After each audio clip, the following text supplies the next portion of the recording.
let's go ahead and, yeah, thank you. Okay, you guys, we're gonna go ahead and get started today. I'm excited to be here with you. As George asked me to present this morning, I thought about the things that I could talk to and asked other individuals what I, maybe should speak to with you guys. But more importantly, understand the importance of our skill sets. And so wanted to jump into some skill sets today. And I'm sorry to cut it a few minutes short on the journaling, but there's some important things that I think, and this is a subject I think takes a little bit longer than some others. So we're going to jump straight into it. Over the years, I have been coaching, from real estate agents to brokers and managers, as well as obviously helping out here at the office, and also with, I would say, just through my own recruiting experience and sales experience through real estate as well, have come to an understanding that there really are only two skills that I think a real estate agent professional needs. Or really, heck, if your title, it's for you guys, if it's mortgage, if it's home warranty. I know some of my home warranty friends are out there right now. So I would tell you that these skill sets really apply to everything. And not just in sales and not just in our business, but I actually will tell you, when I came to a strong understanding of it and learned it myself and truly understood what was important about it, was when I started seeing it take part in my personal life. So I would just, one of the things, I'll just share a quick gratitude that I have, you guys, for this company, and hopefully I won't get emotional, but this company is that it's taught me skill sets that don't only affect my business, but affect my personal life more than anything. And that's where I would tell you, suspend your disbelief. The things that George and John and others are teaching you, suspend your disbelief that it doesn't work.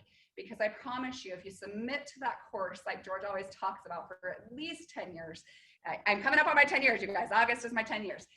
If you submit to it for at least 10 years and you just suspend your disbelief and you just put in the skills and put in the work necessary to do these things, I promise you, not only will your business increase, but your personal life will increase as well. So there's two skill sets that I specifically want to speak to today. The first skill set that I want to talk to is rapport.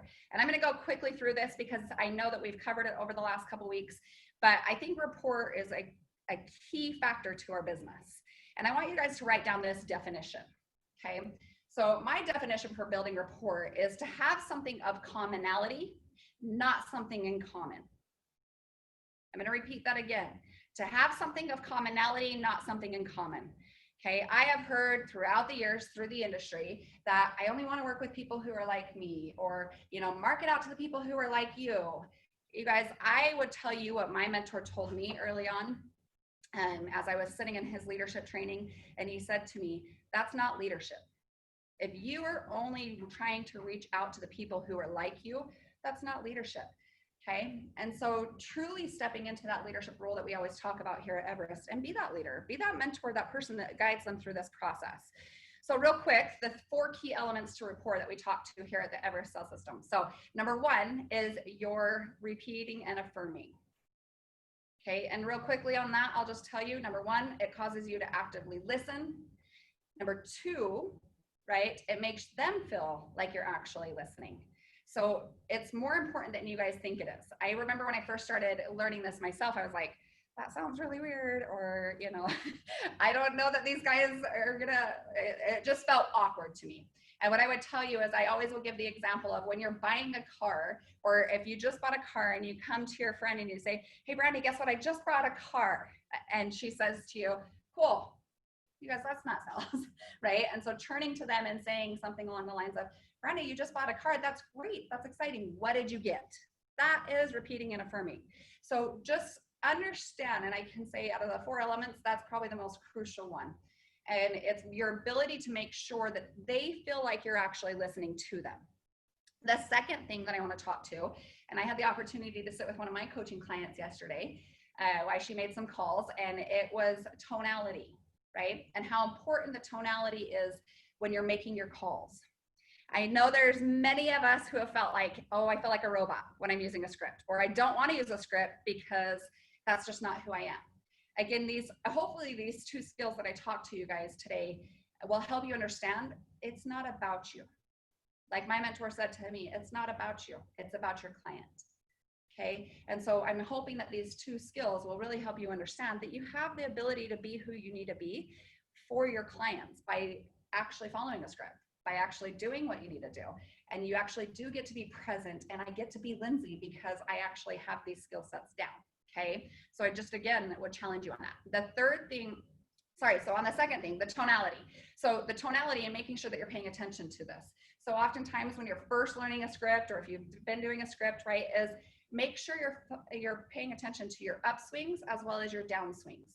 Okay. An upswing creates question or doubt in the mind of the client.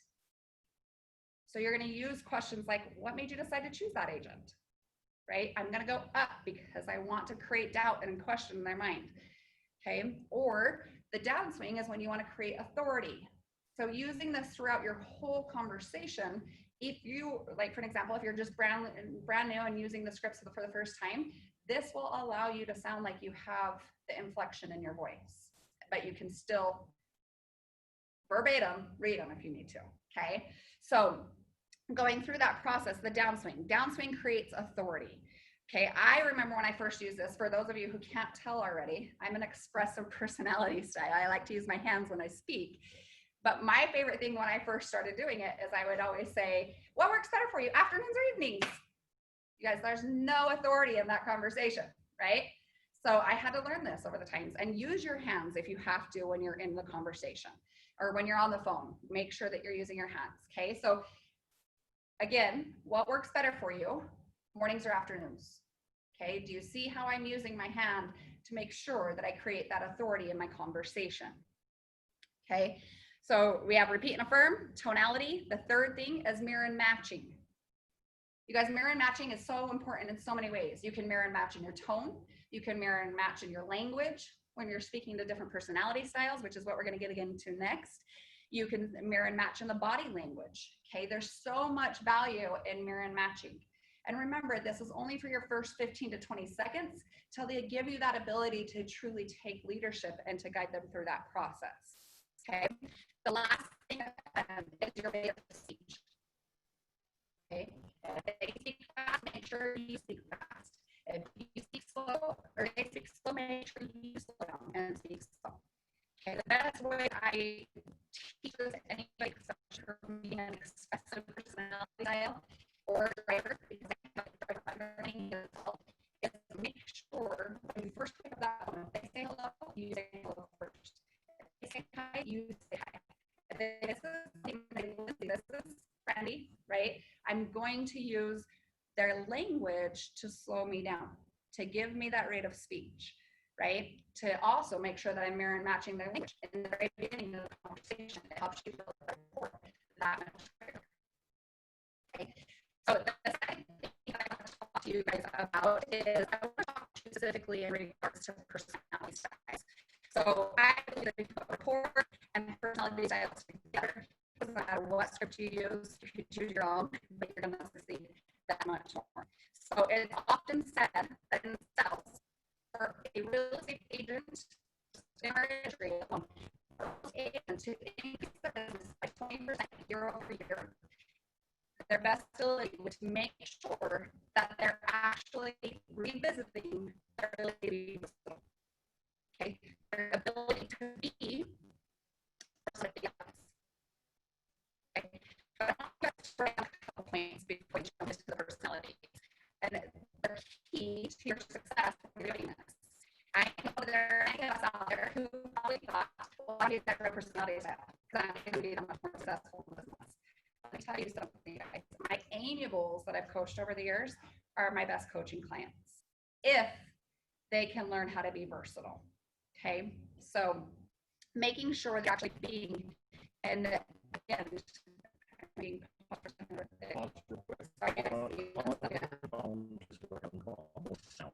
guess we're having a give me 1 second.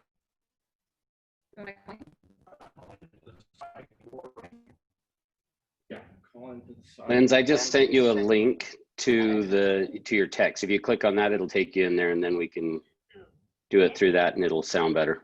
So we'll fix the sound, guys. Give me 1 second, you guys. I'm sorry. Enter your participant ID or account. It'll automatically do it. Don't worry. Okay. Thanks, Russ. are in the meeting now. There are more than 40 participants. This meeting is being recorded. You are muted. You can mute or unmute. You are unmuted. Should I mute my computer? Yeah, you'll need to mute your computer. That's better. You got to mute on the other end there still. I am muted.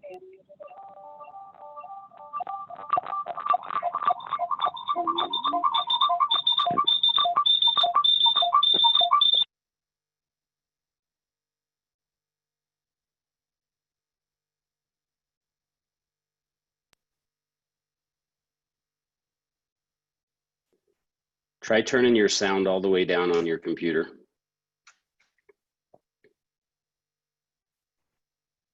Try that. Are we better now? There you go. Now you're good. All right, let's jump back to it. Okay, so going back to the personality styles, you guys, there's a few key points that I just want to point out to you. Again, just going back to that, when I first got into the business, when I first learned this technique, is I started telling myself, well, I want to be that driver personality style, because we think of drivers as the successful people, right? And so the first important point that I want you to write down, number one, own who you are. You will never be able to be versatile at high levels until you own your own personality style, meaning accept who that you are at your core. It's okay that I'm an expressive driver. It's okay, right, that I have amiables that I coach or whatever it may be. But if you don't own who you are first, in fact, I was having a conversation with one of my coaching clients just the other day, and I said to him, I said, the most important key to this is that you own who you are and also learn, right, your own habits so that you actually can be who you need to be for other people. So for you agents who have troubles, like for an example with him, we were talking to his ability to close. Well, he doesn't close hard because he's an amiable personality style. So we had to work with him in regards to personalities to how he would close other personality styles. Does that make sense? So number one, make sure you own who you are personally. Number two, and this is the most important key that I want you guys to write down. Determine who they are not first before you determine who they are. Again, I'm going to say that again. Determine who they are not first before you determine who they are. Okay? Why would we do that? Well, there's many reasons. Number one, they could be under stress. They could be acting from a different personality style that they aren't normally. Again, I'm just going to use me as an example, you guys. When I'm under stress, I go into driver mode, right? And so you call me and you get me in that mode. Sometimes I'm not always that. Okay? My natural personality is I'm going to act from the expressive state. So you need to make sure, again, make sure you determine who they are not first before you determine who they are. Okay? So we're going to jump into it real quick. So just some similar things, and why I'm going to teach you this first is, or why I say that statement, is there's often a statement said by one of my mentors, and he said, people like people who are like them, or people like people who are like who they want to be. Okay? So remember, through your leadership abilities, it's your ability to be versatile. It's your ability to lead these people through the process, okay? So real quickly, I already threw up here, and some of you may already be aware of some of these, but if you are not, we have the driver personality style, you have your expressive personality style, you have your analytical personality style, and you have your amiable personality style, okay? For those of you, there's plenty of opportunities if you guys want to, definitely different options of books that you can go read.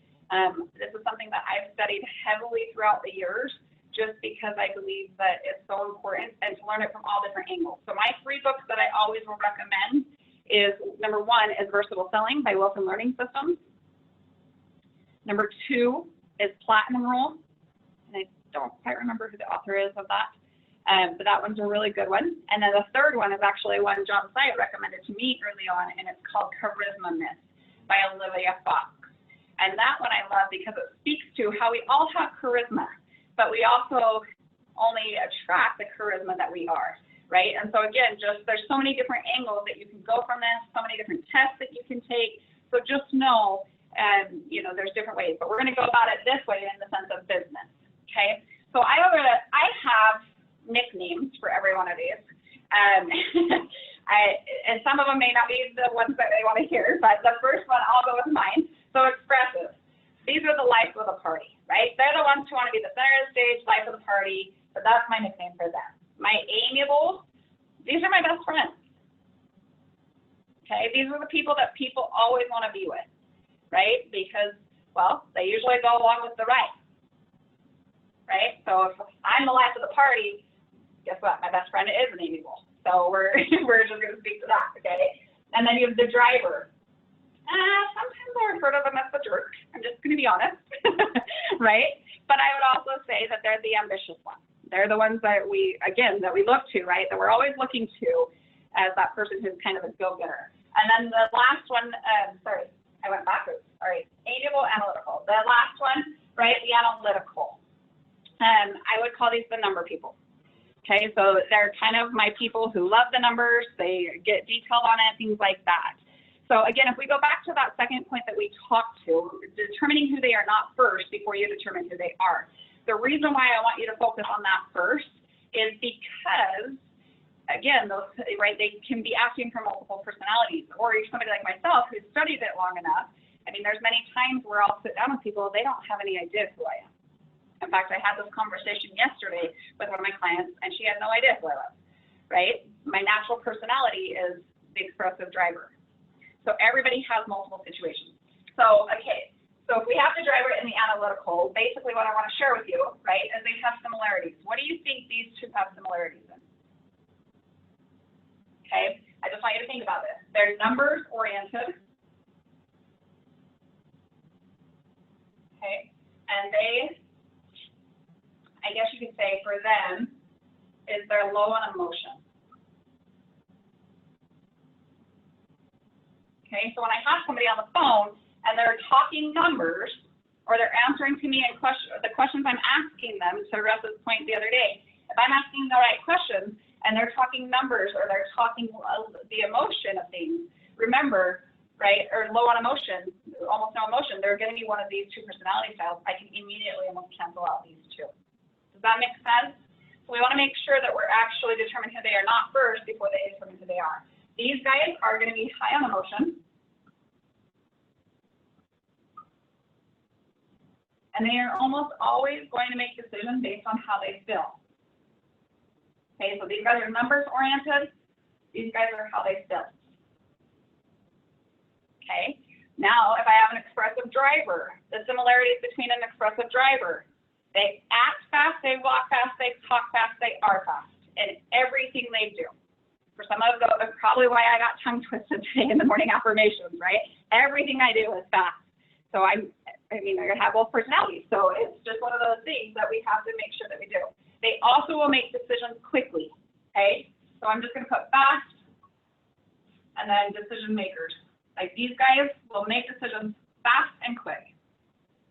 The difference, for example, is that the driver is going to make decisions fast because he knows he can correct his route. He knows he can correct it quicker, right? He's not afraid to make the decision. Okay, and expressive will make a decision quick based on emotion. So if you catch them at the right time, they're going to make a decision now.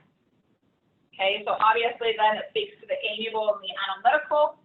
They do everything almost always, not always, but they do almost everything slower than the driver and the analytical, or sorry, than the driver and the expressive. Okay, they're going to do these things slow. Unless you get this guy excited about numbers, he might speed up in his language. Okay, we can all speak to an example of that. And then also, these guys are going to be slow in the decision-making process.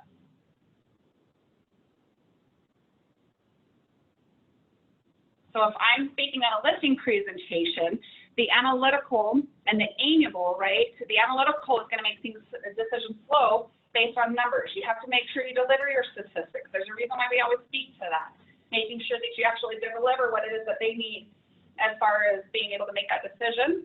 The more numbers you can give an analytical, the better, okay? Because if you don't, they're going to be that person who's always ready, aim, ready, aim, ready, aim, and they never fire, okay? And then the amiable personality style, you've got to give them decisions. Do not box these guys in.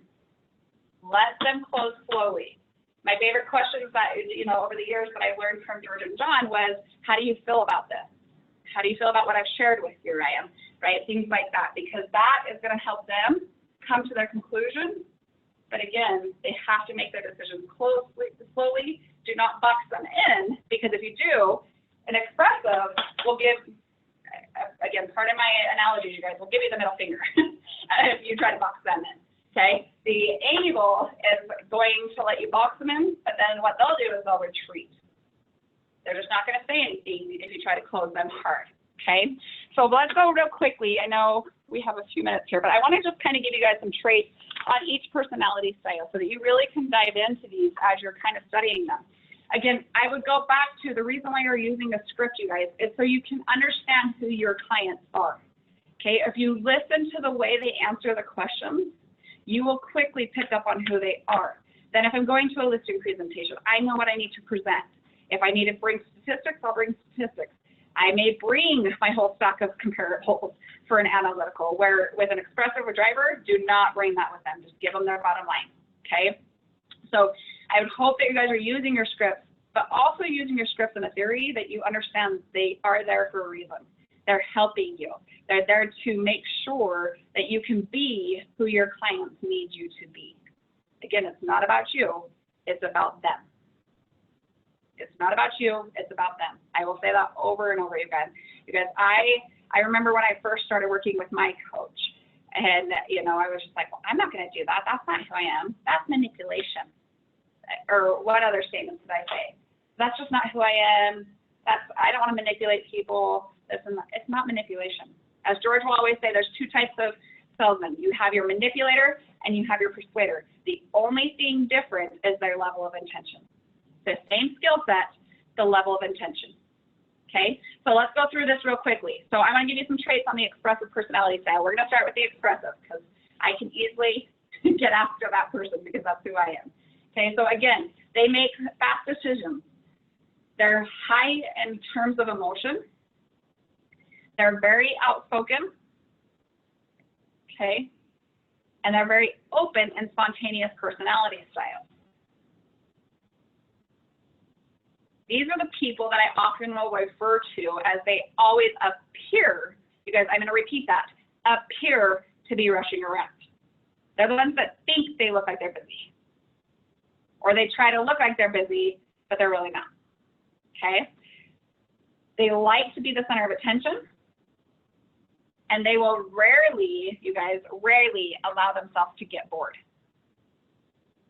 I have had clients who have literally told me that the expressive has gotten up and gone to bed in the middle of their listing presentation because that person was bored. So just understand that, and it's not because they're being rude, it's just who they are. They're bored, they're out of there, okay?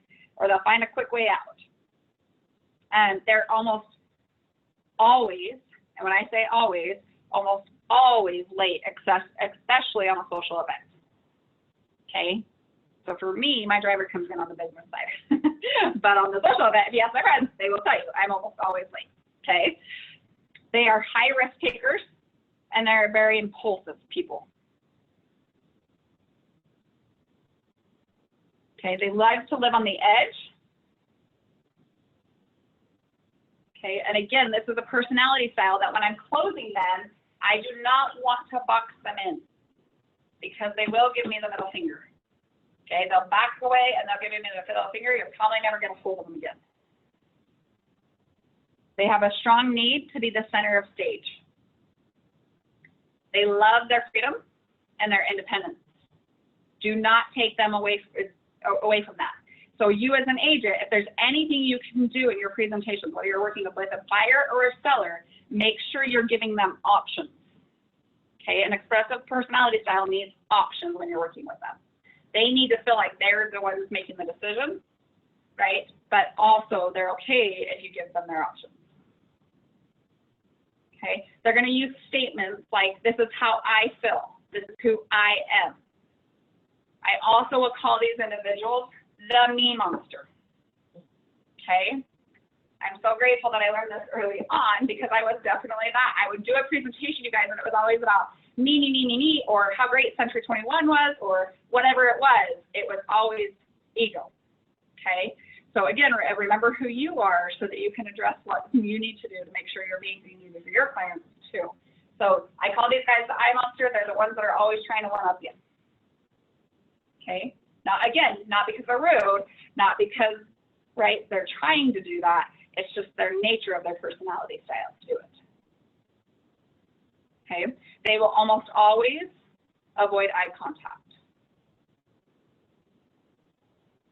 And they're always going to talk about future and what they're going to do. Get them to commit. Okay, expressive hate to commit. Why? Because there's always a better party. Okay? All right, let's go to the next personality style. So you have your amiable personality style. They're high on emotion. They're slow in the decision-making process, like we talked to. Okay? They're very friendly and very warm personality styles.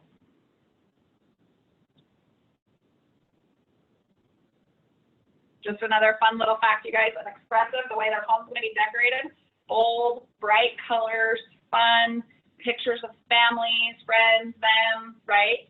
The amiable is going to be a little bit softer colors. Their home's going to naturally feel homey when you walk into it.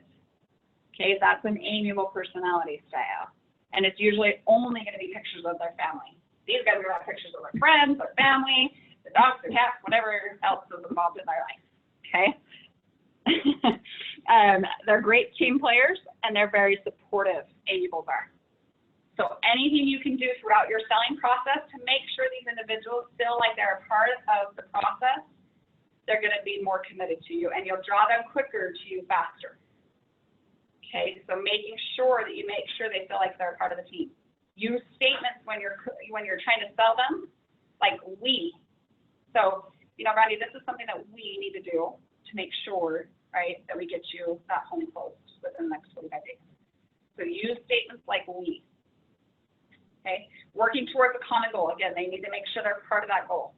So soft-spoken and very easygoing manner, people. If I have an amiable on the phone, one of the things that I always will say is, you promise me you'll be there Thursday at 3, correct? Why I say that? The amiable will never break their promise, you guys. Okay? They'll never break their promise. This person all day long will break their promise. Not because, again, not because they're trying to be rude, it's just who they are. Okay? Okay, with amiables, they have a high need for approval. So in the sales process, one of the things I would encourage you is they have a need of approval from you. So you as their real estate agent, you need to make sure that they feel safe in their decision process, right? If they feel like they're making the decision and they're asking you what you think, it's because they're asking for your approval. Okay, so make sure that you're also doing that. They're going to use statements like, this is how I feel. My intuition says this. Okay, am I meeting with you? They're going to often ask questions like that, okay, because they want to know, especially once you've built rapport with them, they want to make sure you're their person. Okay, so they're going to be the ones that are going through that. With an amiable personality style, make sure you're avoiding any chaos or change through the process. Or if I have chaos and change, let's just say a home inspection goes wrong, or I'm not able to negotiate the best deals, right? Or whatever it may be throughout the process, I, as the leader, cannot let this personality style see that. Okay? I remember hearing just the other day from an agent, one of my dear friends in the business, who she actually posted on her storyline. She's like, oh my gosh, this was the most craziest deal I've ever done. The clients have no idea. The other side had no idea. You guys have no idea what we do as real estate agents, right? That's our job, you guys. Our job is to make sure that they have no idea that there's chaos and change going on, okay? Until they need to know you're their leader. Perfect. Another thing that I would tell you is make sure with the amiables, you're asking why-based questions, and don't let other people interrupt you. The expressive, you can let people interrupt you all day long, and they don't care. Right? The more the merrier, the party happens, right? The amiable, don't let people interrupt you because they do care, but they're not going to tell you they do. okay? They think it's the rudest thing you possibly could do. So make sure you're being present with those clients, okay? The next personality that I want to speak to you guys with is the driver. So let's go through the driver because this one's fun for me as well. They're low in emotion. They make decisions quickly. They're the ones who are afraid to make the decisions because they know they can make another one to fix it. Okay, so don't be surprised that when you have that person on the phone and they said, yeah, go ahead, get me the listing paperwork. They're the ones that you can take to the listing over the phone because they're ready to go, okay? They're very control-oriented, and they want to take control. So as a salesperson, you guys must let the driver feel is the key word there, like they're taking control of the conversation. How do we remain in control? We ask other questions, okay? But let the driver feel like they're in control. You'll win them over all day long, okay? The other thing is that they're very forceful, and they typically get things done.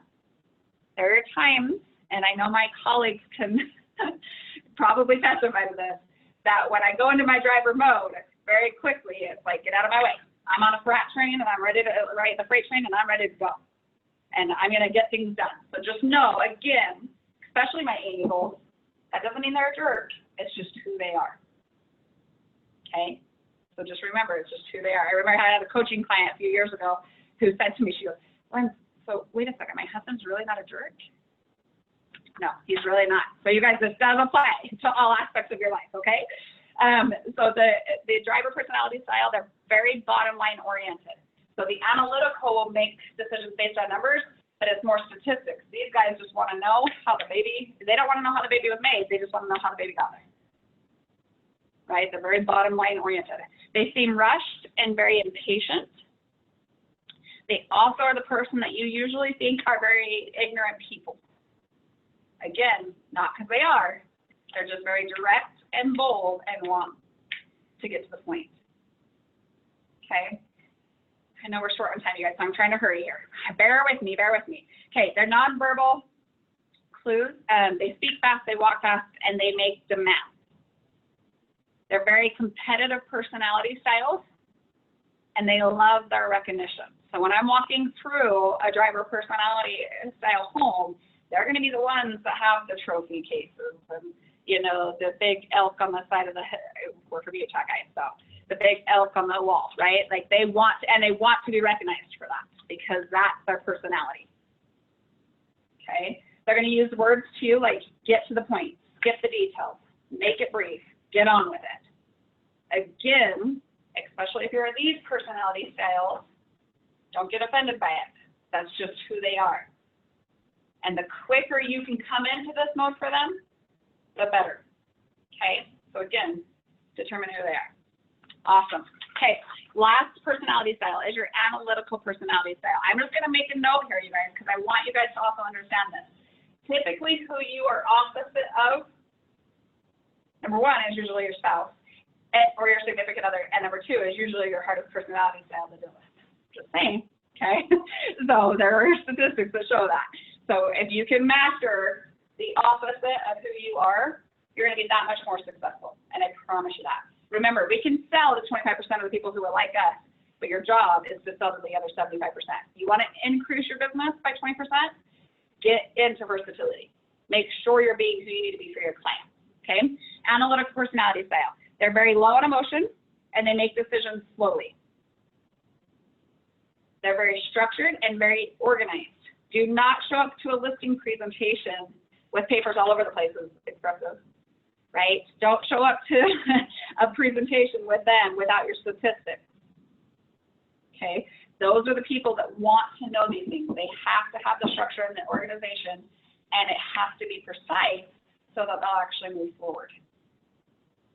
Okay? They require facts, figures, and details. And again, remember, I often will refer to these guys as the number person, but I also will call them the perfectionist. They're the ones that have to have everything perfect for me to get them to move into the decision process. Okay? They're very disciplined with time. Do not be late. They can be late, but do not be late for them. The expressive, you can be late all day long because they're probably going to be 15 minutes late anyway. Okay, they have a dry and very, very witty sense of humor. I can say this, you guys, and I say this, but I have family from the East Coast, and I'll often refer to the analytical as my East Coast family because they have that dry sense of humor, but it's funny and it's to the point. But most of the time they think they're funny, which makes it funnier, right? So, okay, they always appear to be quiet and very cool. Okay, typically things that they do. So when I ask them why they're moving, because they say it's a job transfer, they're usually the CPAs, the engineers, right? So when I say to them, because of job transfer, that's great. What is it that you do for a living? And they tell me they're an engineer. Who do I have in front of me? More than likely, you have the analytical in front of you. Okay, there's reasons, again, why we're asking the questions we are. Okay, so primary need is security and safety, believe it or not. I love, George always will say, the analytical still has to feel, believe it or not, safe about the numbers. Okay, that they're right. And they want to know your routines. So if I'm in a listing presentation or I'm working with a buyer, these guys are going to want to know the step process of how you're going to get the deal done. And there's no reason why you shouldn't share that with them. Okay. And then the last thing that I'll just say with these guys is their verbal clues is they'll speak slow, soft, very deliberate, and very seen. Okay, so it's going to be precise, where these guys might speak a little bit more like, oh, you know, this is how I feel. These guys are going to be like, well, you know, right? And they're still going to be direct, but not as direct as the driver. Does that make sense? Okay. So you guys, again, I would just encourage you that rapport and your ability to be versatile, your ability to learn first, again, who you are, right? But then number two, determine who they are not first before you determine who they are. There are many times where I've made that mistake because I thought they were somebody else, because I quickly jumped to conclusions because at very first they talk about numbers. Well, an expressive will talk numbers sometimes. Okay, so make sure you're listening throughout the whole dialogue of your conversation to be who you need to be for your clients, you guys. Okay, rapport, personality size, you guys, I promise you, you want to increase your business by 20% year over year. You revisit this every year. Get ingrained in it, learn it, become it, right? Be who you need to be for your clients, your business will increase. I promise you that. And also just pay attention to the words that you're using, because there are times where I might speak numbers because my analytical needs me to. I might speak feelings because my expressive needs me to, right? So again, remember, through the rapport techniques, I'm going to use my language to mirror match them. So I may speak systems and processes, but that's not my personality. That's my client's personality. But they need to hear the word system even. Okay, they want to know this is my system on how I get homes sold, or this is the process of what will take place to be able to get you through the buying situation. Okay, so again, you guys, just make sure that you're actually paying attention to these things. You guys, thanks again for being with me today. If you have any questions, again, by far, this is my favorite concept, mainly because I do believe it leads to a lot of success in our business, not just in our business, again, in our personal life as well. If you have any questions or you want any help, please come talk to me. I'm more than happy to, as well as I'm sure your brokers and managers will help you through this process. So let's go ahead and close out with affirmations. Thanks for those of you who stayed with me, and we'll go ahead and get